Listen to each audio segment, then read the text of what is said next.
Sounds.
Good morning, friends. We'll start in another 5 minutes, Sunday.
Praise Lord అమ్మా. Praise lord.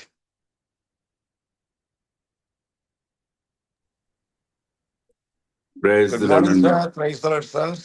Good morning అండి. Praise Lord అండి. అందరికి కూడా ప్రభునామములో వందనాలు. మనము క్లాస్ స్టార్ట్ చేసుకుందామండి. ఆనందరాజు గారు. Yes sir. ఎస్, ప్రార్థన చేయండి. మీరు ప్రార్థన చేసినట్టయితే క్లాస్ స్టార్ట్ చేసుకుందాం. జీవం గల తండ్రి, మీకు స్తోత్రాలు చెల్లిస్తూ ఉన్నాం. ఈ నూతన సంవత్సరంలో మరొక క్లాస్ ని మేము ప్రభువా నీ ప్రియ దాసుడు డాక్టర్ పీటర్ గారి ద్వారా వినడానికి సిద్ధపడుతూ ఉండగా నీ పరిశుద్ధాత్మ నింపుదల, నడిపింపు దయచేసి మాకు వాక్యములోని సత్యాన్ని ప్రబోధించమని ప్రార్థన చేస్తూ ఉన్నాను. తీసుకున్న సమయం అంతట్లో కూడా ప్రతి అంశాన్ని మాకు విడమర్చిన ప్రభు మీరే బోధించి మమ్మల్ని సర్వ సత్యములోనికి నడిపిస్తారని నమ్మి నీకు స్తోత్రం చెల్లిస్తూ ఉన్నాను. నీ దాసుని నీ పరిశుద్ధ జ్ఞానముతోనూ నీ శక్తితోనూ నింపి మాకు బోధించవలసిందిగా ఈ టాపిక్ ని కూడా నీ చేతులకు అప్పగిస్తూ పార్టిసిపెంట్స్ అందరినీ నీ చేతులకు అప్పగిస్తూ నీ యొక్క కృప మాకు తోడుగా ఉంచి ప్రభా ఈ క్లాసుని మాకు ఎంతో ఉపయోగకరంగా మలచమని యేసుక్రీస్తు నామములో స్తుతించి ప్రార్థించి వేడుకొని పొందుకొని ఉన్నాం తండ్రి. ఆమేన్. ఆమేన్. Praise Lord. Praise Lord sir.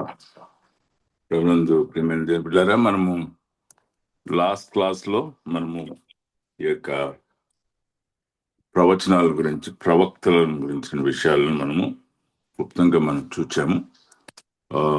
ప్రవక్తుల యొక్క స్వభావం, ప్రవక్తుల యొక్క క్రమాన్ని మనం చూచాము. ఈ రోజు నుండి మనము తిరిగి ప్రవక్తుల యొక్క చారిత్రక సందర్భాన్ని కూడా ఒకసారి మనం చూద్దాము. లాస్ట్ టైం మనం మాట్లాడుతున్నప్పుడు మరి గ్రంథస్థము అంటే వ్రాతపూర్వకంగా ప్రవచనాలు రాయనటువంటి ప్రవక్తులు ఉన్నారు. రెండవదిగా ప్రవచనాలు రాసినటువంటి ప్రవక్తులు ఉన్నారు. ఈ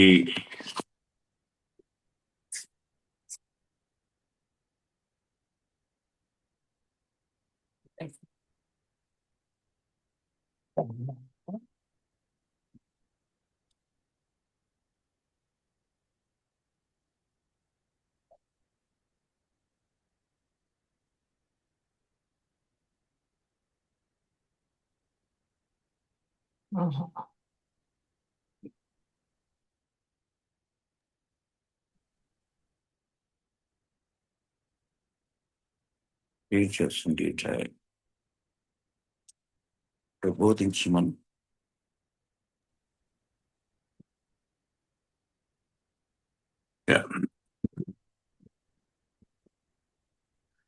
మనము ఈ యొక్క క్రమాన్ని చూస్తూ మనము లాస్ట్ టైం మనం మాట్లాడుకున్నాము. ఈ యొక్క ప్రవక్తల యొక్క చారిత్రక సందర్భాన్ని గురించి కూడా మనం మాట్లాడుకున్నాం. యెహోవా దేవుడు ఇశ్రాయేల్ ప్రజలకు ఇచ్చినటువంటి ఆ యొక్క పరిపాలన, దేశాన్ని ఆయన పరిపాలించిన విధానంలో ఆ 3 ప్రాముఖ్యమైనటువంటి ఆఫీసెస్, ప్రవక్తలు, యాజకులు, తిరిగి రాజులు. సో అంచేత ఈ ముగ్గురు కూడా సమన్వయంతో దేశం గురించి, వీరి సమన్వయంతో దేవుడు ఇశ్రాయేల్ ప్రజలను నడిపించినట్లుగా మనం చూస్తా ఉన్నాం. అంటే థియోక్రటిక్ రూల్ యొక్క మోడల్ ఏంటంటే God works through profits, priest and Kings. So అంచేత ప్రతి రాజు ఉన్న సమయంలో మనము ప్రవక్తని చూస్తాము, యాజక ధర్మము నిరంతరం ఉండేటువంటిది. రాజును చూస్తాము, ప్రవక్తల్ని మనం చూస్తూ ఉంటాం. అంటే ప్రాఫెసీ అనేది ప్రతి రాజు పరిపాలనలో దేవుడు ప్రవక్తలను పంపించి రాజులకు ఇవ్వవలసిన సందేశాన్ని, ప్రజలకు ఇవ్వవలసిన సందేశాన్ని మనము ఆయన ఇవ్వటాన్ని మన బైబిల్ గ్రంథంలో మనం చూస్తూ ఉన్నాం. ఈ యొక్క పెద్ద ప్రవక్తలు, చిన్న ప్రవక్తలు వాళ్ళ యొక్క సందర్భాన్ని, వారు ప్రవచించినటువంటి సందర్భాన్ని, వారి యొక్క కాలాన్ని మనము ఆలోచన చేసినట్లయితే 3 రకములుగా విభజించు. వ్రాతపూర్వకంగా అయితే volume, in terms of volumes, in terms of the writing కంటెంట్ని బట్టి చూసినట్లయితే పెద్ద ప్రవక్తలు, చిన్న ప్రవక్తలు. మనము పెద్ద ప్రవక్తుల్లో యెషయా, ఇర్మియా, యెహెజ్కేలు, దానియేలు గ్రంథాలను చూస్తాము. మిగిలిన వాటిని కూడా చిన్న ప్రవక్తలలో మనం చూస్తూ ఉంటాం. హోషేయ నుండి చిన్న ప్రవక్తలుగా మనం చూస్తూ ఉంటాం. అయితే ఈ యొక్క ప్రవక్తల యొక్క కాలాన్ని బట్టి మనం చూసినట్లయితే చెరకు ముందు ఉన్నటువంటి ప్రవక్తలు, చెరలో ఉన్న ప్రవక్తలు, చెర తర్వాత ఉన్నటువంటి ప్రవక్తలు. చెరకు ముందు ఉన్నటువంటి ప్రవక్తలు అందరూ కూడా మరి ఇశ్రాయేలు ప్రజలు వారి యొక్క పాపాన్ని హెచ్చరిక చేస్తూ రాబోయే ఉగ్రతను గురించి, రాబోయే తీర్పులను గురించి, రాబోయే చెరను గురించి వారు ప్రవచించారు. పశ్చాత్తాపం కొరకు వారు పిలిచారు. రాబోయే సంగతుల గురించి వివరంగా వారికి తెలియజేశారు. సో అంచేత ప్రీ ఎక్సైలిక్ ప్రాఫెసీలో రాజుల యొక్క పాపాన్ని, యాజకుల యొక్క పాపాన్ని, ప్రజల యొక్క పాపాలని వారు ఎత్తి చూపించడాన్ని మనం చూస్తూ ఉంటాం. ఎక్సైలిక్ ప్రాఫిట్స్ అంటే చెరలో ఉన్నప్పుడు మరి ప్రవక్తలు కూడా వారు ఇశ్రాయేలు ప్రజల యొక్క పాపముల గురించి మాట్లాడారు, పశ్చాత్తాపం యొక్క అవసరం గురించి మాట్లాడారు, నిరీక్షణ గురించి వారు మాట్లాడటాన్ని చూస్తూ ఉన్నాం. పోస్ట్ ఎక్సైలిక్ ప్రాఫిట్స్ మరి వారు చెర నుండి తిరిగి వచ్చిన తర్వాత ఇశ్రాయేల్ ప్రజల్లో నుండి అమ్మయ్య చెర అయింది, చెర నుంచి తిరిగి వచ్చేసాము, ఇక నిరంతరం కూడా మనం ఇక్కడ ఉంటాము అనేటువంటి నిర్లిప్తమైనటువంటి ధోరణితో ఉన్నటువంటి ఆ యొక్క సందర్భాన్ని వారు ఎత్తి చూపించడాన్ని మనము చూడవచ్చు. కాబట్టి ఈ యొక్క ప్రవచన పుస్తకాలన్నీ కూడా ఈ యొక్క ప్రవక్తలందరూ కూడా ఈ యొక్క 3 కేటగిరీస్లో ఎక్కడో ఒక చోట ఉంటారు. Pre exilic, exilic, post exilic. చెరకు ముందు, చెరలో, చెర తర్వాత. అది మొదటి విషయాన్ని మనం గుర్తుపెట్టుకుంటాం. రెండవ విషయము, ప్రవక్తలు నార్దర్న్ ఇజ్రాయెల్లో ఉన్నారు, సదరన్ జూడాలో కూడా ఉన్నారు. ఈ యొక్క ప్రవక్త ఉత్తర ఇస్రాయేల్కు చెందిన ప్రవక్త, లేకపోతే దక్షిణ యోధాకు చెందిన ప్రవక్త కూడా మనం గమనించవచ్చు. రైట్. ఉత్తర ఇజ్రాయేల్కు సంబంధించిన ప్రవక్తలు ఆ 10 గోత్రాలకు సంబంధించినటువంటి విషయాలను వారు మాట్లాడారు ప్రాథమికంగా. దక్షిణ యోధాకు సంబంధించిన ప్రవక్తలు 2 గోత్రాల గురించి మాట్లాడారు. అనేక సార్లు ఉత్తర ఇజ్రాయేల్తో ఉన్న సమస్యను గురించి కూడా వారు ఎత్తి చూపించారు. సో అంచేత ఈ యొక్క మేజర్ ప్రాఫిట్స్, మైనర్ ప్రాఫిట్స్ చూసాము. తర్వాత pre post exilic prophet category చూసాము. తర్వాత northern prophets from the northern Israel, prophets from southern Judah. Okay, ఉత్తర ఇజ్రాయెల్ నుంచి ప్రవక్తలు చూస్తాము, దక్షిణ యోధా నుండి వచ్చిన ప్రవక్తలను కూడా మనం చూస్తాము.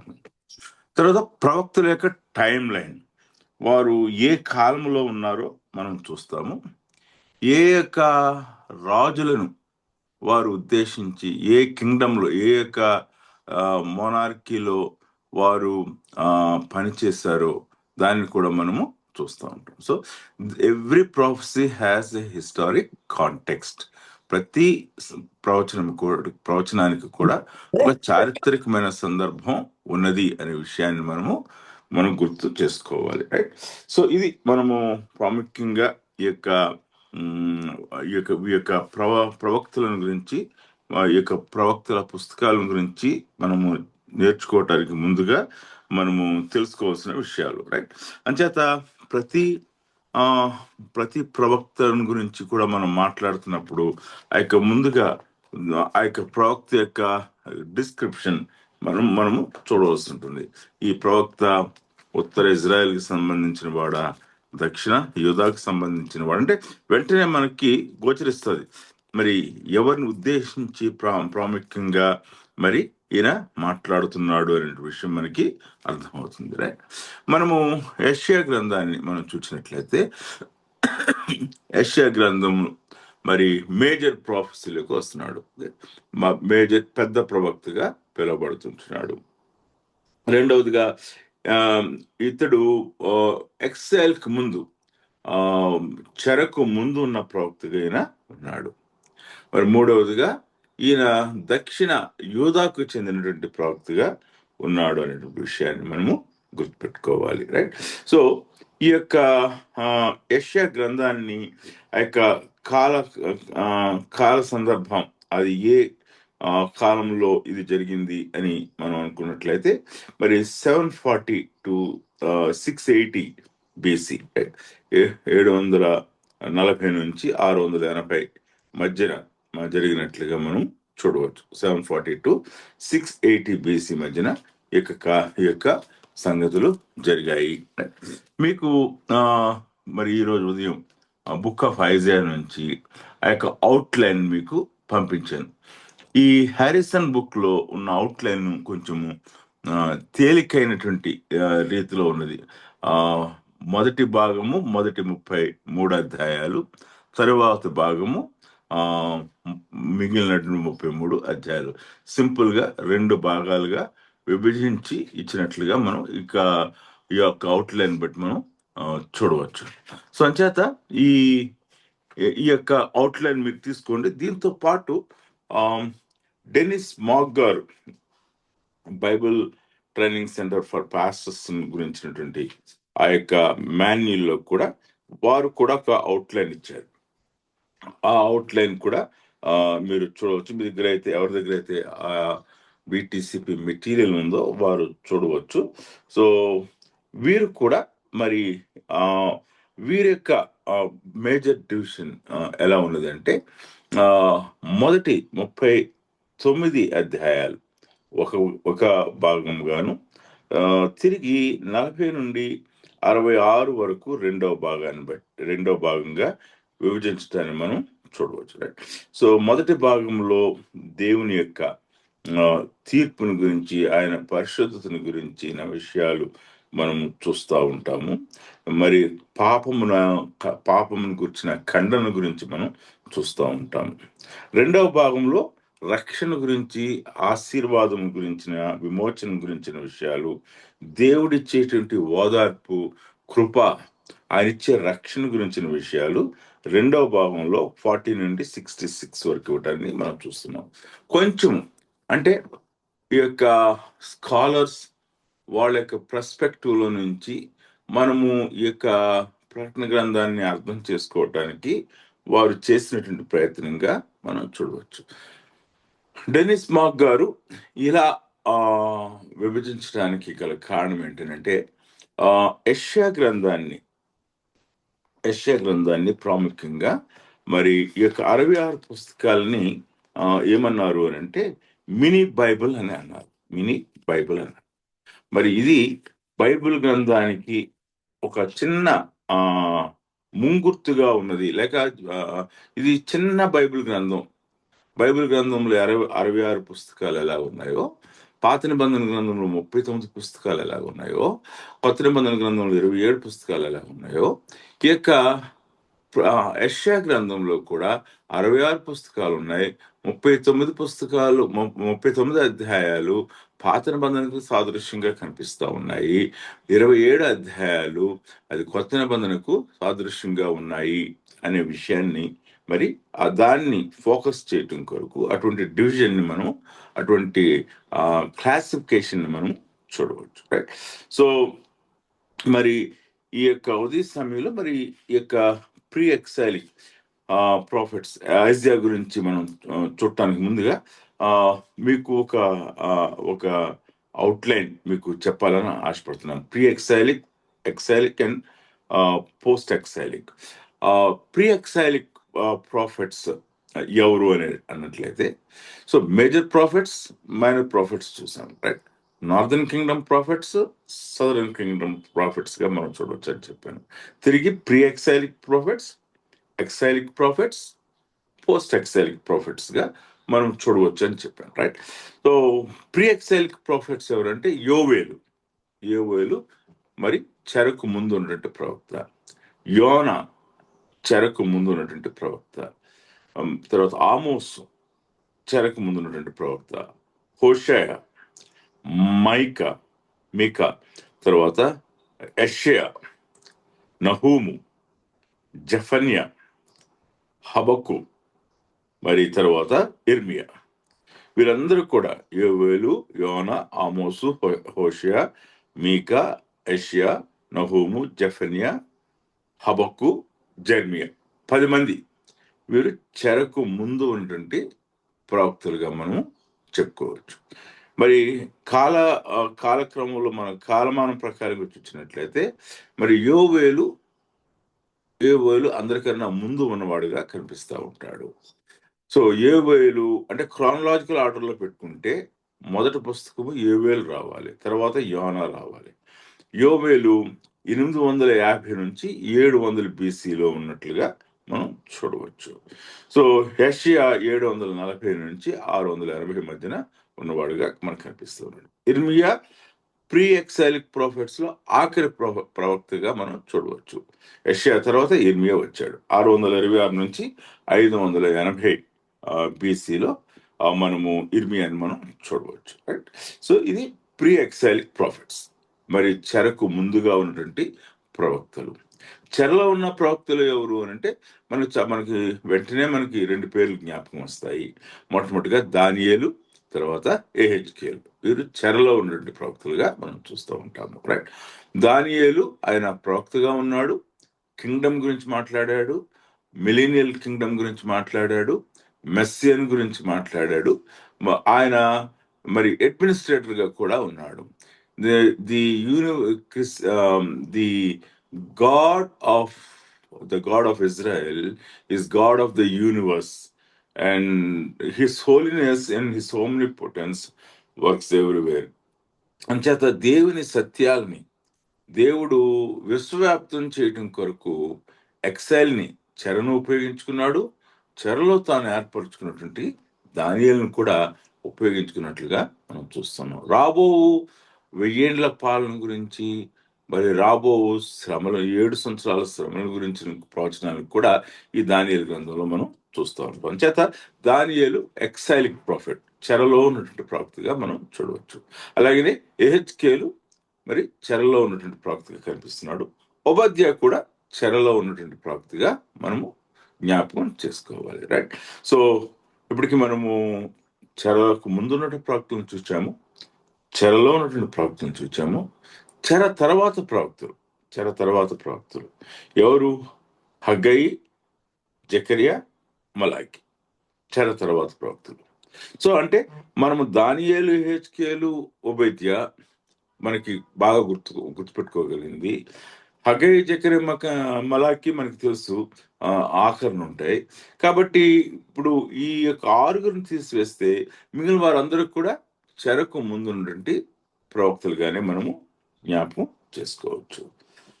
సో ప్రతి ప్రవక్త మరి వారి యొక్క ప్రవచనాలు, లేకపోతే ఆ కాలంలో యూదులు, ఇశ్రాయేలు ప్రజలు ఉన్నటువంటి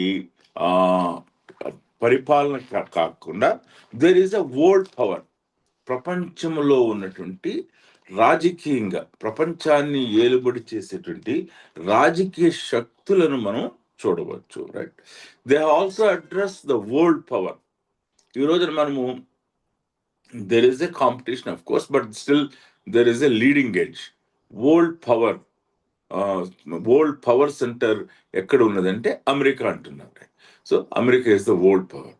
సో అలానే మరి ఈ యొక్క ప్రవక్తల కాలంలో మనకి ఇక బబులోనుకి వరల్డ్ పవర్ గా ఉన్నది, అష్షూరీయులు మరి వరల్డ్ పవర్ గా ఉన్నారు. ప్రపంచ శక్తి కలిగిన వారు, ప్రపంచాన్ని అనేకమైన దేశాలని పరిపాలన చేసేటువంటి ఆ యొక్క రాజులు ఎక్కడ ఉన్నారంటే, మొదటి అదిగా అష్షూరీయులు, రెండవదిగా బబులోనీయులు, మూడవదిగా పార్సీలు, మీడో పెర్షియన్.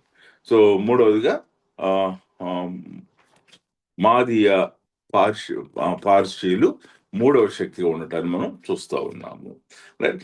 దానియేలు యొక్క అడ్మినిస్ట్రేషన్, దానియేలు యొక్క పరిపాలన ఈ మూడు రాజ్యాలలో కూడా ఒక అడ్మినిస్ట్రేటర్గా, ఒక ప్రాఫెట్గా, వాటిని శాసించిన వాడుగా, ఈ ముగ్గురు రాజులను శాసించుటలో, ఈ ముగ్గురు రాజుల క్రింద తాను విధేయత చూపిస్తూ, తాను దేవుని సేవిస్తూ, ఈ ముగ్గురు రాజులను ప్రభావితం చేసిన వాడుగా, తాను విశ్వసించినటువంటి, తాను నమ్మినటువంటి దేవుని యొక్క నిబంధనను మరి మీద అపారమైన విశ్వాసం ఉంచి, ఇంత గొప్పదైన వరల్డ్ పవర్స్ కింద ఆయన అడ్మినిస్ట్రేటర్గా ఉంటూ, ఆయన కాన్స్టెంట్ గా ఉన్నాడు. రాజులు మారిపోయారు, రైట్. నెబుకద్నెజరు మారిపోయాడు, బెల్షస్సరు మారిపోయాడు, మనం చూస్తూ ఉన్నాం. రాజులు మారిపోయారు, కానీ దానియేలు మాత్రం మారలేదు. ఎక్కడైనా రాజు మారినప్పుడు మరి దాని కింద అడ్మినిస్ట్రేటర్స్ మారుతారు. కానీ మనము గమనించేది ఏంటంటే, ఈ యొక్క ఎక్సైల్లో మనం గమనించేది ఏంటంటే, రాజులు టెంపరరీ, దానియేలు పర్మనెంట్. సో దేవుడు దానియేలును స్థిరపరిచినట్లుగా కనిపిస్తూ ఉంటుంది. కాబట్టి మనము ఈ యొక్క వరల్డ్ పవర్స్ ని ఎలా ప్రవక్తలు అడ్రస్ చేశారు, ఈ యొక్క ప్రపంచాన్ని శాసించేటువంటి అధికారాన్ని యెహోవాకు ఎలా మరి వారి దగ్గరికి తీసుకురాబడింది, ప్రపంచ దేశాలని అడ్రస్ చేశారు అనే విషయం మనకి అర్థమవుతుంది. అంచేత మరి ఈ యొక్క ప్రవక్తల యొక్క ప్రవచనాలు కేవలము వారి యొక్క లోకల్ జుడాయిజం యొక్క కాంటెక్స్ట్ లోనే మాత్రమే కాకుండా, వాళ్ళ యొక్క ప్రవచనాలు వరల్డ్ పవర్స్ ను కూడా అడ్రస్ చేసినట్లుగా మనం కనిపిస్తాం. అంటే దేవుడు వరల్డ్ పవర్స్ అడ్రస్ చేశాడు, వరల్డ్ పవర్స్ తో మాట్లాడాడు అనేటువంటి విషయం మనకి అర్థమవుతుంది. అలానే దేవుని యొక్క విశ్వసనీయతను కూడా ఆయన సార్వత్రికరణంగా ఆయన చూపించడాన్ని, మరి ఆ యొక్క బ్లెస్సింగ్స్ ని కేవలము ఇస్రాయేల్కు మాత్రమే కాకుండా అన్ని దేశాలకు కూడా ఆయన విస్తరింప చేయటానికి కూడా మనం ఈ యొక్క ప్రవచనాల్లో మనం చూస్తున్నాం. The universality, the universal dimension ని మనం ఈ యొక్క ప్రవక్తల పుస్తకాల్లో మనము చూడవచ్చు, రైట్. సో ఇవి మనము ఇంకొన్ని ప్రాముఖ్యమైన విషయాలు మనం గమనించవచ్చు. ఒక చిన్న టేబుల్ ఉన్నది. ఆ టేబుల్లో మనం చూసేది ఏంటంటే, మరి ఈ యొక్క బిబ్లికల్ కాంటెక్స్ట్ ని కూడా, అంటే పాత నిబంధన గ్రంథంలో మనము రాజుల గ్రంథానికి, దినవృత్తాంత గ్రంథానికి మనం రిఫర్ చేస్తూ, మరి ఆ యొక్క రాజు యొక్క పరిపాలనలో ఈ యొక్క ప్రవచనాలు వచ్చినవి అనేటువంటి ఆ ఓల్డ్ టెస్టమెంట్ రిఫరెన్సెస్ కూడా మనం చూడవచ్చు, రైట్. సో అది ఒక ట్యాబ్లర్ ఫామ్ లో ఉన్నది. సో దాన్ని కూడా మనం చూడవచ్చు. వీళ్ళు ఎంతమంది అట్లీస్ట్ అటెంప్ట్ చేశారు హారిసన్ బుక్ ను ఓపెన్ చేయటానికి అని నేను అడిగినట్లయితే, I think most of you tried, but I don't think you have done it. But if you have done it, ఆ యొక్క లాస్ట్ టైం ఇచ్చిన రీడింగ్ అసైన్మెంట్ మీరు చేస్తుంటే ఇట్స్ వెరీ గుడ్ థింగ్. మళ్ళీ ఈ వీక్ కూడా చెప్తున్నాను, హారిసన్ బుక్ తీసుకుని ప్రాఫిట్స్ గురించి ఇచ్చినటువంటి ఇంట్రడక్షన్ ని మీరు చదవాలి అని మీకు మరొకసారి మనవి చేస్తా ఉన్నాను. ఎందుకనంటే మనకి సహజంగా ప్రాఫెసీ అంటే భవిష్యత్తుని గురించి చెప్పడాన్ని, ఈవెంట్స్ గురించి చెప్తున్నాడు అనేటువంటి ఆలోచన కలిగి ఉంటాం. కానీ ఈ యొక్క ఈవెంట్స్ కి ఒక హిస్టారిక్ కాంటెక్స్ట్ ఉంది, ఒక పొలిటికల్ కాంటెక్స్ట్ ఉంది, ఒక స్పిరిచువల్ కాంటెక్స్ట్ ఉంది, ఒక రక్షణకు సంబంధించిన సొటీరియాలజికల్ కాంటెక్స్ట్ ఉన్నది అనే విషయాన్ని మనము అర్థం చేసుకోవాలంటే ముందుగా ఆ యొక్క ఇంట్రడక్షన్, క్రిస్టలాజికల్ కాంటెక్స్ట్ ఉన్నది అనే విషయాన్ని మనం అర్థం చేసుకోవాలంటే ఖచ్చితంగా ఆ యొక్క ఇంట్రడక్షన్ అనేది మనం చదివినట్లయితే కొంచెం మనకి ఇక ప్రాఫిటిక్ బుక్స్ ని చదివేటప్పుడు కొంచెం బ్రాడర్ వేలో మనం అండర్స్టాండ్ చేసుకోవడానికి ఉపయోగపడుతుంది, right. So now let us come to the book of Isaiah. యెషయా గ్రంథంలోనికి మనం వస్తాము. యెషయా గ్రంథాన్ని మనం చూసినట్లయితే ఇంతకు ముందే నేను మీతో చెప్పాను, యెషయా గ్రంథము మరి ఈ యొక్క ప్రాముఖ్యమైన గ్రంథంగా మనం చెప్పాను. యెషయా గ్రంథంలో ఉన్నటువంటి 66 పుస్తకాలను కూడా మరి మరి యెషయా గ్రంథంలో ఉన్న 66 పుస్తకాలను కూడా బైబిల్ గ్రంథంలోని 66 అధ్యాయాలను కూడా బైబిల్ గ్రంథంలోని మరి 66 పుస్తకాలతో పోల్చినట్లుగా మీకు ఇంతకు ముందు నేను చెప్పాను, రైట్? సో ఈ యొక్క యెషయా గ్రంథం గురించిన ఒక క్రిటిసిజం ఏమనంటే, కొంతమంది యెషయా గ్రంథాన్ని 2 భాగాలుగా విభజించారు. 1 నుండి 39 అధ్యాయాలు, 40 నుంచి 66 అధ్యాయాలు. ప్రథమ యెషయా, ద్వితీయ యెషయా. మరి దాన్ని మనము చూస్తూ ఉంటాం. డ్యూట్రో ఐజయా, ద్వితీయ యెషయాగా.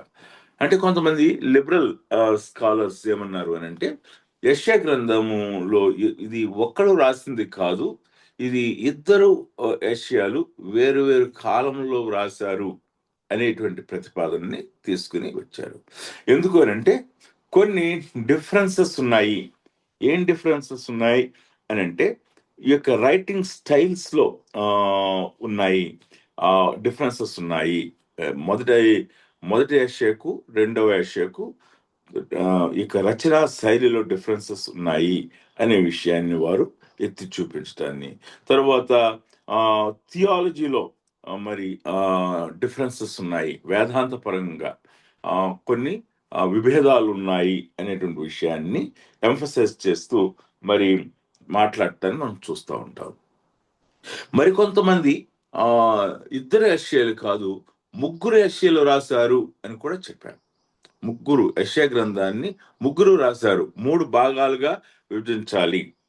మొదటి 39 అధ్యాయాలు అందరూ కూడా యునానిమస్ గా ఒప్పుకున్నారు. 40 నుంచి 55 అధ్యాయాలు ఒక కాలంలో వ్రాయబడ్డది. 56 నుంచి 66 మరొక కాలంలో వ్రాయబడ్డది. అంచేత 3 యెషయాలు ఉన్నారు అనేటువంటి సంగతిని కూడా కొంతమంది ప్రస్తావన చేయటాన్ని మనము గుర్తుపెట్టుకోవాలి. అయితే మనం జ్ఞాపకం చేసుకోవాల్సింది ఏంటంటే, మరి ఈ యొక్క ఈ రీతి ప్రథమ యెషయా, ద్వితీయ యెషయా, తృతీయ యెషయా అనేటువంటి విభజనను విభజించటంలో కన్నా మరి యెషయా గ్రంథాన్ని ఒకే పుస్తకముగా చూడవలసిన అవసరతను గురించి మనము మొట్టమొదటి గుర్తుపెట్టుకోవాలి. ఎందుకనంటే ఇక లాంగ్వేజ్ పరంగా మరి కొన్ని తేడాలు ఉండినప్పుడు కూడా, మరి ఈ యొక్క వేదాంత ధోరణిలో కొంత తేడా ఉన్నదని చెప్పినప్పటికీ కూడా, వేదాంత పరంగా మరి ఈ యొక్క 2 పుస్తకాలుగా పిలువబడుతున్నటువంటి యెషయా గ్రంథంలో ఎటువంటి కాంట్రడిక్షన్, పరస్పర విరుద్ధమైనటువంటివి లేవు అనే విషయాన్ని మనం గుర్తుపెట్టుకోవాలి. కానీ మరి మొదటి భాగంలో లోని ఎంఫసిస్, ఫోకస్ ఒక విషయం మీద ఉన్నట్లయితే, రెండవ భాగంలోని ఎంఫసిస్ లేక ఫోకస్ వేరే దాని మీద ఉన్నది. కానీ మరి వేదాంత పరంగా, దైవజ్ఞాన పరంగా విభేదించవలసిన విషయాలు ఏమీ లేవు అనే విషయాన్ని మనము గుర్తుపెట్టుకోవాలి. మరి మొదటి నుంచి 39 అధ్యాయం వరకు కూడా చూసినట్లయితే, మెస్సయను రాజుగా చూపెట్టడాన్ని మనం గమనించవచ్చు. Messiah as the king, Messiah రాజుగా వచ్చేవాడు అనేటువంటి విషయాన్ని మనకి ప్రస్తావన చేస్తున్నారు. కానీ 44 నుంచి ప్రాముఖ్యంగా 66 వరకు మనం చూసినట్లయితే, మరి సర్వెంట్ కింగ్, శ్రమ పడుతున్నటువంటి సేవకుడు అనేటువంటి విషయంగా మనం చూస్తూ ఉన్నాం. Servant king. రిచర్డ్ వరుమ్బ్రాండ్ గారు, ఆయన ఒక ప్రీస్ట్లీ, ఆయన ఫ్యామిలీలో ఉండినప్పుడు వాళ్ళ యొక్క స్కాలర్స్, వాళ్ళ యొక్క లెగసీ అంతా కూడా జూయిష్ స్కాలర్షిప్ లో పెరిగారు. రిచర్డ్ వరుమ్బ్రాండ్ గారు ఆయన ఎలా క్రిస్టియన్ అయ్యాడు అని అంటే, ఈ యొక్క యెషయా గ్రంథము 53 అధ్యాయం ఇక సర్వెంట్ కింగ్ అనేటువంటిది, ఇక సఫరింగ్ సర్వెంట్ గురించిన విషయాన్ని మరి వాళ్ళకున్నటువంటి స్కాలర్స్తో వాళ్ళని అడిగినప్పుడు they to avoid answering that question. So ఆయన తరువాత తనంతట తానుగా పరిశోధన చేసి ఆయన ధ్యానం చేసి ఇక యెషయా గ్రంథము 53 అధ్యాయము అది కేవలము యేసు ప్రభువారిని గురించినటువంటి ప్రవచనము. కాబట్టి ఈ యొక్క ప్రవచనము మరి ఈ యొక్క సఫరింగ్ కింగ్ అనేటువంటి ఆ ఆ- ఆ యొక్క ఆలోచన లేక ఆ యొక్క ప్రవచనము యేసు ప్రభువారిది. కాబట్టి యూదులు సఫరింగ్ సర్వెంట్ యేసు ప్రభువారు మెస్సయ సఫర్ అవుతాడు, మెస్సయ ఆ యొక్క సర్వెంట్ గా ఉంటాడు అనేటువంటి ఆలోచనను వాళ్ళు యాక్సెప్ట్ చేసినట్లయితే, ఆ ఇంటర్ప్రిటేషన్ ఇచ్చినట్లయితే అది ఖచ్చితంగా యేసు ప్రభు వారికి చెందింది. కాబట్టి వారు యేసు ప్రభు వారిని అంగీకరించాలి. కాబట్టి వాళ్ళు అంగీకరించడానికి మనసు లేదు కాబట్టి దాన్ని అవాయిడ్ చేయటం అనేది చేస్తున్నారు. సో అంచేత రిచర్డ్ వరుణ్ బ్రండ్ గారు ఆయన ఆయన చెప్పిన సాక్ష్యంలో ఆయనకి తానుగా తెలుసుకుని యేసు ప్రభు వారిని రక్షకుడిగా అంగీకరించున్నాడు. కాబట్టి ఇక్కడ మనం గుర్తుపెట్టుకోవాల్సింది ఏంటంటే, మనము యెషయా గ్రంథాన్ని మనము రెండు భాగములుగా రెండు భాగములుగా కనిపిస్తున్నప్పుడు కూడా అది రెండు భాగములు కాదు, కానీ ఫోకస్ రెండు విషయాల్లో మెస్సయ యొక్క రాజరికాన్ని, మెస్సయ యొక్క సఫరింగ్స్ ని ఆయన తెలియచేస్తున్నాడు అనే విషయం మనము అర్థం చేసుకోవాలి. రైట్. సో మరి ఈ యొక్క యెషయా గ్రంథం యొక్క ప్రాముఖ్యమైనటువంటి సంగతి, దాని థీమ్ ఏమిటి అని అంటే రక్షణ రక్షణ రక్షణ గురించిన విషయాన్ని 26 సార్లు మనకి కనిపిస్తూ ఉంటుంది. రక్షణ అనేటువంటి పదం యెషయా గ్రంథంలో 26 సార్లు మనకి కనిపిస్తుంది. మొదటి 39 అధ్యాయాలు మానవునికి రక్షణ యొక్క అవసరతను గురించిన విషయాన్ని ప్రస్తావన చేస్తున్నట్లయితే, మరి 40 నుంచి 66 అధ్యాయంలో దేవుడు ఎలాగున రక్షణ ఇస్తున్నాడు, మానవుని యొక్క రక్షణ యొక్క అవసరతను దేవుడే ఎలా తీరుస్తున్నాడు అనే విషయాన్ని మనము చూస్తూ ఉంటాము. ఇది స్పిరిచువల్ డైమెన్షన్ని మనము పొలిటికల్గా సోషల్ కాంటెక్స్లో యెషయాను చదవచ్చు అని చెప్పాను. స్పిరిచువల్గా మనం చూసినట్లయితే రక్షణ యొక్క అవసరతను తెలియచేస్తుంది. ఈ యొక్క అవసరతను దేవుడు ఎలా సమకూర్చాడు అనేటువంటి విషయాన్ని మనకి కనిపిస్తుంది. Salvation is of God, not man, and he is seen as the supreme ruler and the sovereign lord of history and the only savior. మరి ఈ యొక్క యెషయా గ్రంథంలో దేవుడే ఆయన సుప్రీం లీడర్గా, ఆయన సార్వభౌముడైనటువంటి, చరిత్రలో సార్వభౌముడైనటువంటి ప్రభువుగా, ఒకే రక్షకుడుగా యెషయా గ్రంథం మరి మెస్సీను గురించి చెప్పటాన్ని గమనించవచ్చు. రైట్. మనము క్లుప్తంగా మరి ఈ యొక్క యెషయా గ్రంథంలోని ప్రవచనాల్ని క్లుప్తంగా మనము చూసినట్లయితే 10 I'd like to tell 10 things about the prophecies against people, against nations, against for restoration. ప్రజలకు, దేశాలకు వ్యతిరేకంగా చెప్పబడిన ప్రవచనాలు, అలాగనే నిరీక్షణ గురించిన ప్రవచనాల్ని 10 భాగాలుగా మనము విభజన చేయవచ్చు. మొట్టమొదటిగా మొదటి 12 అధ్యాయాలు, ఫస్ట్ 12 చాప్టర్స్, అది యూదా ఇశ్రాయేలును గురించినటువంటి ప్రవచనాలుగా మనము చూడవచ్చు. మొదటి 12 అధ్యాయాలు యూదా మరియు ఇశ్రాయేలీల యొక్క పాపంను గురించినటువంటి, ఇశ్రాయేలీల యొక్క జీవితంలో ఉన్నటువంటి వారి యొక్క పాపంను అడ్రస్ చేయటాన్ని మనం చూడవచ్చు. రైట్.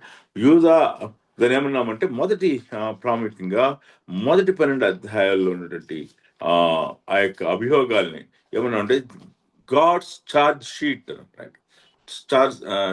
ఛార్జ్ షీట్ అంటే మరి ఒక ఎంప్లాయీకి ఒక మెమో తర్వాత, మెమో అంటే చిన్న ఉత్తరము, ఛార్జ్ షీట్ అంటే కొన్ని కొన్ని ప్రత్యేకమైన మరి అభియోగాలు మోపుతూ వీటికి వివరణ ఇవ్వండి అని, సంజాయిషి ఇవ్వండి అని అడగటం అన్నమాట. మరి అలానే ఈ మొదటి 12 అధ్యాయాలు కూడా మరి యూదా ఇశ్రాయేల్ గురించినటువంటి ప్రవచనాలు మరి is more like A charge sheet. దేవుని యొక్క మరి ఆయన ప్రశ్నలు అడుగుతున్నాడు. అందుకనే come let us reason together అంటే, రండి మనం వివాదము తీర్చుకుందుము అని ఆయన చెప్పటాన్ని మనము గమనించవచ్చు.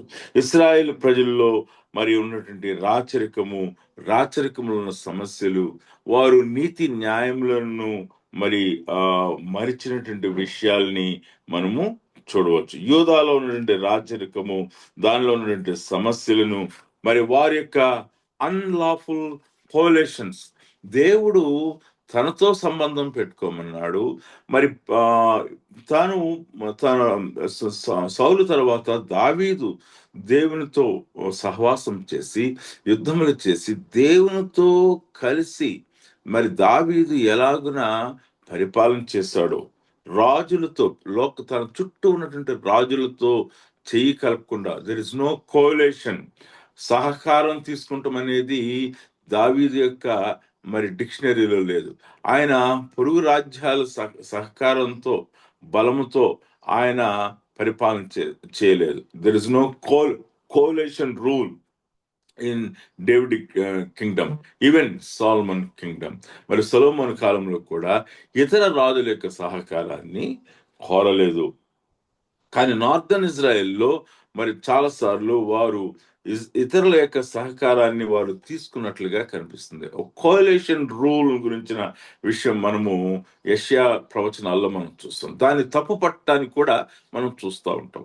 సో మరి ఇశ్రాయేలుకు వ్యతిరేకంగా కూడా ఈ యొక్క కూటమి, మనం ఈ రోజున కూటమి ప్రభుత్వం అంటున్నాం కదా, ఒక బలమైనటువంటి వ్యక్తిని ఎదుర్కోవటానికి అనేకమైన బలహీనమైన వారు కలిసి ఒక గుంపుగా, ఒక కూటమిగా ఏర్పడటం, రైట్?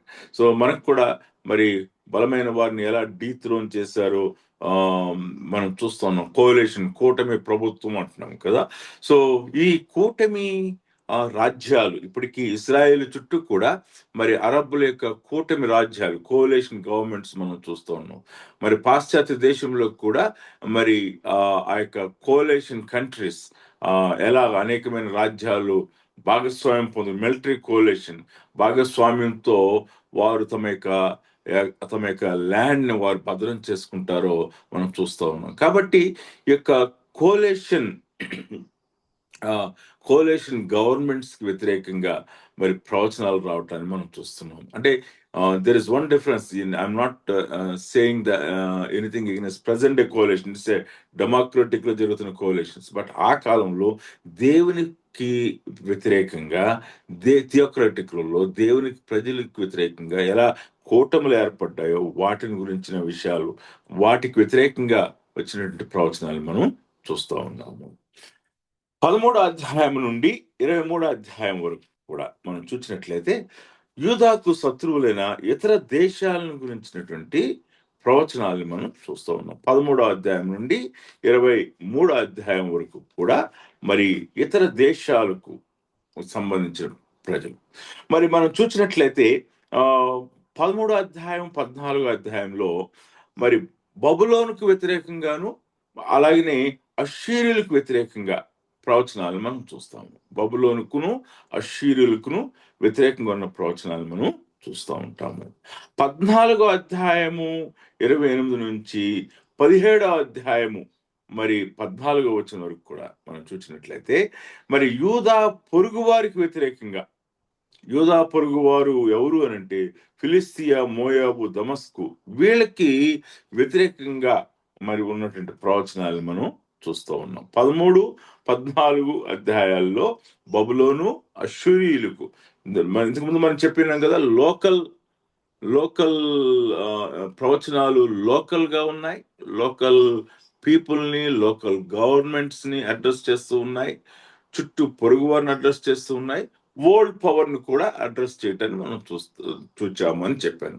ఇప్పుడు మనం 13, 14 అధ్యాయాలు ఏం చూస్తున్నాము? వరల్డ్ పవర్, బబులోను, అష్షూరీయులు చెరకు వెళ్ళారు. తర్వాత యూదులు మరి బబులోను చెరకు వెళ్ళటాన్ని మనం చూస్తూ ఉన్నాం. కాబట్టి ఈ యొక్క వరల్డ్ పవర్ ని అడ్రస్ చేశాడు.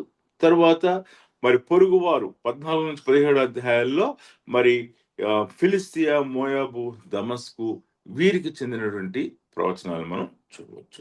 18వ అధ్యాయం నుండి మనం చూసినట్లయితే మరి కూషు, ఐగుప్తుకు వ్యతిరేకంగా ఉన్నటువంటి ప్రవచనాలు మనం చూస్తూ ఉన్నాము. కూషుకును ఐగుప్తుకు వ్యతిరేకంగా ఉన్నటువంటి ప్రవచనాలు 18వ అధ్యాయం నుండి 20 అధ్యాయం వరకు కూడా చూసినట్లయితే కూషు అంటే ఆఫ్రికా అండ్ దెన్ ఐగుప్తు. So the top of Africa is Egypt. Africa ఖండానికి పైన ఐగుప్తు ఉన్నది. సో కూషుకు ఐగుప్తుకు అంటే ఆల్ ఆఫ్ ఆఫ్రికా అనమాట వ్యతిరేకంగా ఉన్న ప్రవచనాలు 18వ అధ్యాయము 20 అధ్యాయాల్లో మనం చూస్తూ ఉంటాం. 18 నుండి 20 అధ్యాయాల వరకు. 21 నుంచి 23 అధ్యాయాల్లో బబులోను యొక్క మిత్ర దేశాలకు వ్యతిరేకంగా ఉన్నటువంటి ప్రవచనాలు మనం చూస్తూ ఉన్నాం. అంటే ఒక చెడ్డవానికి సహాయం చేయటం, ఒక చెడ్డవానికి మంచివాడు సహాయం చేస్తే ఆ మంచివానికి వ్యతిరేకంగా కూడా తీర్పు వస్తుంది. ఇక్కడ స్పిరిచువల్ లెసన్ మనం నేర్చుకోవచ్చు. నీవు చక్కని ఫండమెంటల్ స్ట్రాంగ్ ఆర్థడాక్స్ బిలీవర్ అయి ఉండొచ్చు, కానీ నువ్వు ఒక దుర్బోధకుడుకు నువ్వు హెల్ప్ చేస్తా ఉన్నావు, ఒక దుర్బోధకుడిని నువ్వు సపోర్ట్ చేస్తా ఉన్నావు.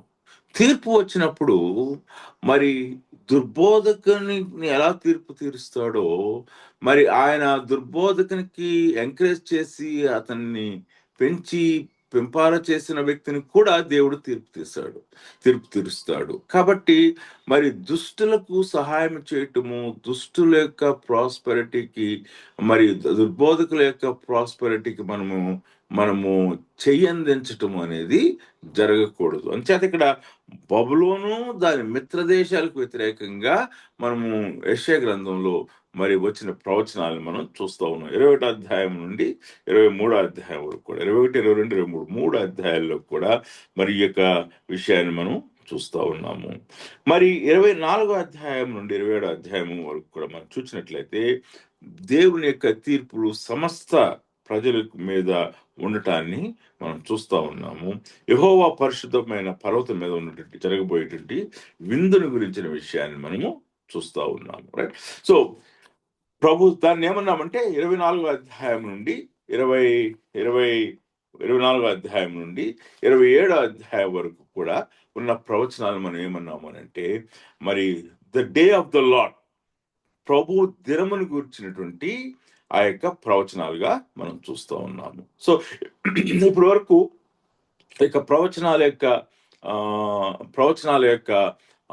ఆర్డర్లో మనం ఇప్పటి వరకు 3 చూచాము. మొట్టమొదటిగా యూదా Israel the very local people కి సంబంధించిన ప్రవచనాలు చూచాము. రెండవదిగా యూదాకు శత్రువులైన ఇతర దేశాలు ప్రవచనాలు చూచాము. మొట్టమొదటిగా అందులో వరల్డ్ పవర్స్ ని బబులోను, అష్షూరీయులకు వ్యతిరేకంగా ప్రవచనాలు. రెండవదిగా యూదా చుట్టూ ఉన్నటువంటి కూటమి ఆ యొక్క దేశాలకు, శత్రు దేశాలకు, పొరుగు దేశాలకు వ్యతిరేకంగా ఉన్నటువంటి ప్రవచనాలు చూచాము. మూడవదిగా మనం చూసిందండి the day of the Lord, యెహోవా దినం. అందుకనే యెషయా గ్రంథం అంతట్లో కూడా the day of the Lord కి ఒక సిగ్నిఫికెంట్ రోల్ ఉన్నది. The day of the Lord is the day of Messiah కాలము, మెస్సియ దినముగా మనము గుర్తుపెట్టుకుంటాము. అంచేత అక్కడ ఉండేటువంటి ఆశీర్వాదం గురించిన విషయాల్ని మనము 24 నుంచి 27 అధ్యాయాల్లో మనం చూస్తాము. 28వ అధ్యాయం నుండి 35వ అధ్యాయం వరకు కూడా 28 నుండి మరి 33 వరకు చూసినట్లయితే ఐగుప్తును ఆశ్రయించినటువంటి ఎఫ్రాయిముకు మరి యూదాకు ఉన్నటువంటి శ్రమలను మనము చూస్తాము. 28వ అధ్యాయం నుండి మరి 33వ అధ్యాయం వరకు కూడా మనం చూసినట్లయితే ఐగుప్తును ఆశ్రయించటం, ఎఫ్రాయిము, యూదా దేవునిని కాకుండా ఐగుప్తు యొక్క ధనాన్ని, ఐగుప్తు యొక్క బలాన్ని, ఐగుప్తు యొక్క జ్ఞానాన్ని ఆశ్రయించిన కారణం చేత మళ్ళీ వారికి కలిగేటువంటి శ్రమను గుర్తు చేయటాన్ని ఇక్కడ చూస్తూ ఉన్నాము. The Bible never wants his people to go after the worldly things, ఈ లోక సంబంధమైనటువంటి మరి ఇహలోక సంబంధమైన మానవ కల్పితమైన మానవ ఆధారమైనటువంటి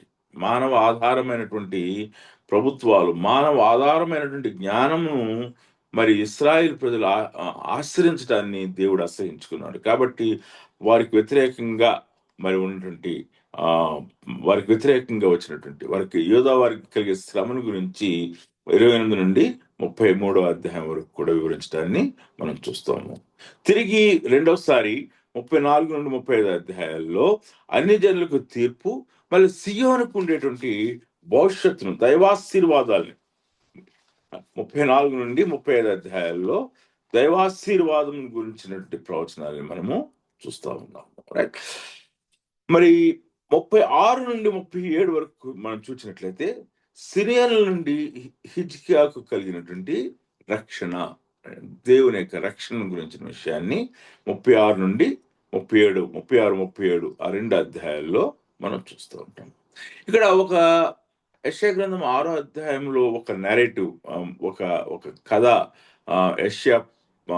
యెషయా ప్రవక్త యొక్క అభిషేకాన్ని, ప్రవక్త యొక్క పిలుపుని గురించి ఎలా ఒక చిన్న బయోగ్రఫీ వచ్చిందో, అలాగనే 38వ అధ్యాయము, మరి ఆ 38వ అధ్యాయం 39వ అధ్యాయము హిజ్కియాను గురించినటువంటి సంగతులు, బయోగ్రఫీ కనిపిస్తూ ఉంటది. 38వ అధ్యాయంలో హిజ్కియాకు కలిగిన మరణకరమైన రోగం గురించి కనిపిస్తూ ఉంది.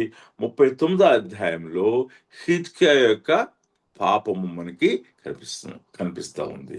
హిజ్కియా కలిగిన మరణకరమైన రోగములో హిజ్కియా ఎలాగన దేవుని ఆశ్రయించాడో, గోడ తట్టు తన ముఖం తిప్పుకుని దేవుని సన్నిధిలో ప్రార్థన చేశాడో, పశ్చాత్తాపడ్డాడో, మరి జీవము కొరకు, భవిష్యత్తు కొరకు ఎలా దేవుని యొక్క కనికరాన్ని కోరుకున్నాడో మనం చూస్తున్నట్లయితే, మరి 39వ అధ్యాయంలో హిజ్కియా స్వస్థత పొందిన తర్వాత మరి అజ్ఞానముతో తనకున్నటువంటి ఆ యొక్క భవిష్యత్తుని గురించి, దేవుని ప్రవక్త దగ్గర కనిపెట్టవలసినటువంటి సంగతిని గురించి తెలుసుకోలేకుండా, ఆ యొక్క కార్డియాలిటీలో, ఆ యొక్క రాజు యొక్క సేవకులను గనపరచుట్లో తనకున్నటువంటి సమస్త సంపదను చూపించడం ద్వారా ఎలా హిజ్కియా యొక్క జీవితంలో రాబో కాలంలో తన యొక్క ఆస్తి అంతా కూడా, మరి యూదా వారందరూ ఈ యొక్క సమస్తం కూడా ఎలా కొల్లబట్టబడుతుందో మరి మనం చూస్తూ ఉన్నాము. ఇక్కడ కూడా మనకు ఒక స్పిరిచువల్ లెసన్ ఉంది. రైట్. మనము మన అంతరంగంలో ఉన్నటువంటి విషయాల్ని మనము అనాలోచనగా మనము ప్రకటించినట్లయితే మనకు నష్టం కలుగుతుంది, దాన్ని శత్రువు ఉపయోగించుకుంటాడు. కాబట్టి మనము మాట్లాడేటప్పుడు మనము జాగ్రత్తగా మాట్లాడాలి. సమస్తాన్ని కూడా బహిర్గతం చూపెట్టుకుంటాం కొరకు మనం బహిర్గతం చేసినట్లయితే కొల్లగొట్టబడతాము అనేటువంటి స్పిరిచువల్ లెసన్ ని మనం ఇక్కడ డ్రా చేయవచ్చు. రైట్. సో తిరిగి 40వ అధ్యాయం నుండి మనం చూసినట్లయితే ఇశ్రాయేలు ప్రజలకు 40 నుండి 48వ అధ్యాయం వరకు కూడా మనం చూసినట్లయితే ఇశ్రాయేలు ప్రజలకు కలిగేటువంటి ఆ యొక్క విడుదలను గురించిన మరి ప్రవచనాలు మనం చూస్తూ ఉన్నాము. 40వ అధ్యాయం నుండి 48వ అధ్యాయం వరకు కూడా ఇశ్రాయేలు కలిగేటువంటి విడుదల, మరి ఇశ్రాయేల్ కలిగేటువంటి ఓదార్పుని గురించి మనం చూస్తాము. జనముల పైన దేవునికి అయిష్టడైన ఇశ్రాయేల్ గురించి మాట్లాడుతూనే ఆయన వారిని దీవిస్తాడో అక్కడ చెప్తారు మనం చూస్తూ ఉన్నాము. 44వ అధ్యాయంలో మరి యెహోవా అభిషేకించిన విమోచకుడు కోరేషును గురించినటువంటి ఆ యొక్క ప్రవచనాన్ని మనము చూస్తా ఉన్నాము. అయితే 46 నుండి 48వ అధ్యాయంలో మరి ఈ యొక్క మూర్ఖపు ఇశ్రాయేలుతో యెహోవా యొక్క వివాదాన్ని కూడా మనము చూడవచ్చు. 49 నుండి 49వ అధ్యాయం నుండి 50వ అధ్యాయం వరకు కూడా చూసినట్లయితే యెహోవా సేవకుడు మెస్సియాను గురించిన విషయాన్ని మాట్లాడుతున్నాడు. ఇశ్రాయేలుకు ఉండేటువంటి రక్షణ గురించి మాట్లాడటాన్ని మనం గమనించవచ్చు. మరి 51వ అధ్యాయము 52వ అధ్యాయంలో మనం చూసినట్లయితే సియోనుకి ఉండేటువంటి భవిష్యత్తును గురించి ఆయన మాట్లాడటాన్ని చూస్తూ ఉన్నాము. 51, 52 సియోనుకు ఉండేటువంటి భవిష్యత్తు. 52వ అధ్యాయము 13వ వచనం నుండి 53వ అధ్యాయం అంతా కూడా చూసినట్లయితే మనకి ఈ యొక్క శ్రమ సేవకుని యొక్క మరి ఇశ్రాయేలు పాపమునకు సేవకుడు చేసేటువంటి ఈ యొక్క సఫరింగ్ సర్వెంట్ యొక్క సాక్రిఫైస్ ని మనం చూస్తూ ఉన్నాము. ఆయన చేసేటువంటి బలి అర్పణ పరిహారాన్ని మనము చూస్తూ ఉన్నాము. కాబట్టి ఈ 52వ అధ్యాయము 13వ వచనం నుండి 53వ అధ్యాయం అంతా కూడా మరి ఇశ్రాయేలు ప్రజలకు కావలసినటువంటి రక్షణ యొక్క శ్రమ సేవకుని యొక్క పరిహారం ద్వారా దొరుకుతుంది అనే విషయాన్ని స్పష్టమైన భాషలో ప్రవక్త ముందుగానే తెలియజేసి ఉన్నాడు. కానీ ఇశ్రాయేలు ప్రజల యొక్క ఆ యొక్క వారి యొక్క కాఠిన్యాన్ని బట్టి వారి మనోనేత్రమును మూయబడిన కారణం చేత ఆ శ్రమ సేవకుడిని వారు చూడలేకపోతున్నారు అనే విషయాన్ని మనం ఇక్కడ గమనించవచ్చు. రైట్. సో 57వ అధ్యాయంలో కూడా ఇశ్రాయేలు యొక్క విడుదలను గురించిన ప్రవచనాలు మనకి కనిపిస్తూ ఉన్నాయి. 58వ అధ్యాయం నుండి మరి 66వ అధ్యాయం వరకు కూడా మనం చూసినట్లయితే ఇశ్రాయేలుకు ఉన్నటువంటి భవిష్యత్తును గురించిన ప్రవచనాలని మనము చూస్తూ ఉన్నాం. ఇశ్రాయేలుకు ఉన్నటువంటి భవిష్యత్ ప్రవచనాలని మనం చూడవచ్చు. ఇది మనం స్థూలంగా యెషయా గ్రంథం యొక్క మరి ప్రవచనాల యొక్క అవుట్లైన్ ని మనం చూడవచ్చు. రైట్. మనము నెక్స్ట్ క్లాస్ లో వచ్చినప్పుడు ఈ యొక్క యెషయా గ్రంథంలో ఉన్నటువంటి మరికొన్ని థియలాజికల్ థాట్స్ ని ఈ యొక్క వేదాంతపరమైనటువంటి ఆలోచనలు ఇందులో ఏమున్నవి అనే విషయాన్ని మనము నెక్స్ట్ క్లాస్ లో మనము చూస్తాము. రైట్. సో ఈరోజు ఇక్కడితో ఈ యొక్క యెషయా గ్రంథం యొక్క ఒక బ్రాడ్ అవుట్లైన్ మీకు ఇచ్చారు. రైట్. సో యెషయా గ్రంథములో ఉన్నటువంటి విశేషత, యెషయా గ్రంథంలో ఉన్నటువంటి ప్రవచనాలు ఇవన్నీ కూడా మీకు చూపించాను. నెక్స్ట్ క్లాస్ లో దీనికి ఉన్నటువంటి థియలాజికల్ సిగ్నిఫికెన్స్ ని ఎలా మరి న్యూ టెస్ట్మెంట్ లో దీన్ని వాడారు, దీనికి ఉన్నటువంటి ప్రాముఖ్యతను మనము నెక్స్ట్ క్లాస్ లో మనం చూస్తాం. రైట్. సో ఇక్కడితో నేను ఈరోజు క్లాస్ ముగిస్తున్నానండి. Will see you in the next class. చిన్న ప్రార్థన చెప్పుకుని మనము ముగించుకుందాం. I'm closing it little early. Please forgive me for closing it little early. మమ్మల్ని మిక్కులుగా ప్రేమించిన మా ఘనమైన తండ్రి, ఈ ఉదయ సమయంలో మీ సన్నిధిలోనికి వచ్చి మీకు వందనాలు తెలియజేస్తున్నాం. మీరు మాకు ఇచ్చిన ఇక ఉన్నతమైన సమయం, ప్రభా నేను మీ యొక్క వాక్యాన్ని నేర్చుకునే సమయం, ప్రవక్తల గురించి తెలుసుకునేటువంటి సమయాన్ని మీరు మాకు ఇచ్చినారు. మీకు వందనాలు. మరి ప్రవక్తల కాలమానం, నేను ప్రవక్తల యొక్క ప్రవచనాలు, ప్రవక్తల యొక్క సందర్భం, వీటన్నిటిని కూడా మీరు నేర్చుకుంటుండగా మీకు సహాయం దయచేయండి. పరలోక దేవుని యొక్క సహాయం మాకు మెండుగా కావాలని మేము కోరుకుంటున్నాం. మీరు కృప చూపండి ప్రభా. ఇంకా కూడా ఈ యొక్క థియలాజికల్ సిగ్నిఫికెన్స్ గురించి మేము తెలుసుకుంటుండగా మీరు మాకు కృప చూపి మా యొక్క మనసును విశాలపరిచి, నేను ప్రభా మేము లోతైన సత్యాన్ని తెలుసుకోవడానికి కృప చూపమని మిషన్లో ప్రార్థిస్తూ, మమ్మల్ని మేము తగ్గించుకుంటూ మీ నామాన్ని హెచ్చిస్తూ ప్రార్థన చేసి పరిశుద్ధ నామములో అడుగుచున్నాం తండ్రి. ఆమేన్. అందరికి కూడా వందనాలండి. మరి నెక్స్ట్ క్లాస్ లో కలుసుకుందాం. మీన్ టైం మీరు బుక్ ఆఫ్ ఐజయా ఈ వారంలో ఒకసారి చదవండి. సో మరి నెక్స్ట్ క్లాస్ లో మనము మిగిలిన విషయాన్ని మాట్లాడదాం. థ్యాంక్ యూ అండి. అందరికి వందనాలు. Thank you brother. Thank you sir. Thank you very much.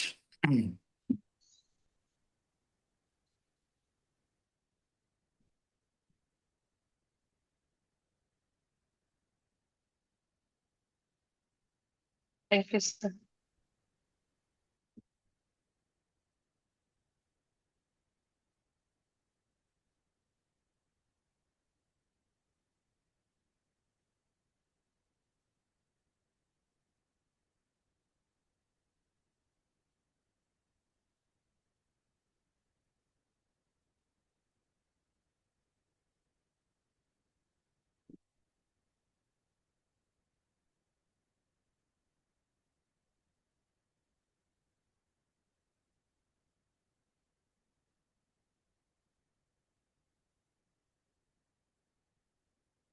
Mm.